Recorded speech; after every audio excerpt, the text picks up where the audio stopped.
July 25. How long? That evil servant says in his heart, "My master is delaying his coming."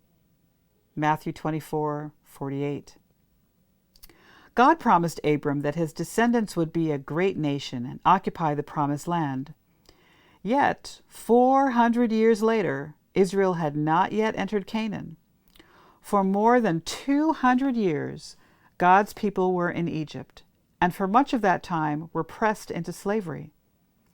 Ultimately, God's people escaped Egypt, but for hundreds of years, the promise of entering a land that flowed with milk and honey was nothing more than a dream. An enslaved Hebrew, struggling to find straw to use in the manufacture of bricks, may well have wondered whether God's promise would ever be fulfilled. That Hebrew undoubtedly heard his grandparents telling him that their grandparents lived in the hope of entering the promised land. But all those years later, Israel's prospects seemed bleaker than ever.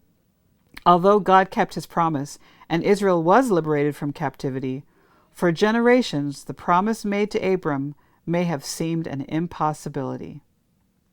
Today, people may be tempted to feel the same way. An elderly friend told me about a letter he came across, written by his father to his mother during World War II.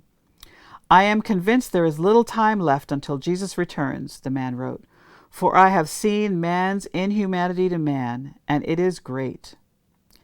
The better part of a century later, we are still here on earth, and very much not in heaven. But the fact that Jesus has not yet returned does not mean he will never return. Jesus said it was the evil servant who said, "My master is delaying his coming." Matthew 24:48.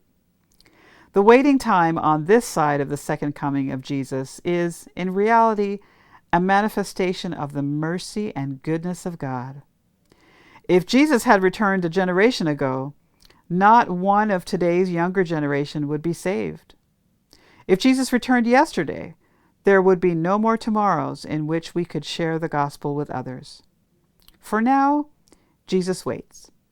This tarrying time is a time for personal preparation and for sharing Jesus with those who do not yet have the assurance of salvation. The promise is certain. Let us not lose heart as we wait for Jesus' return.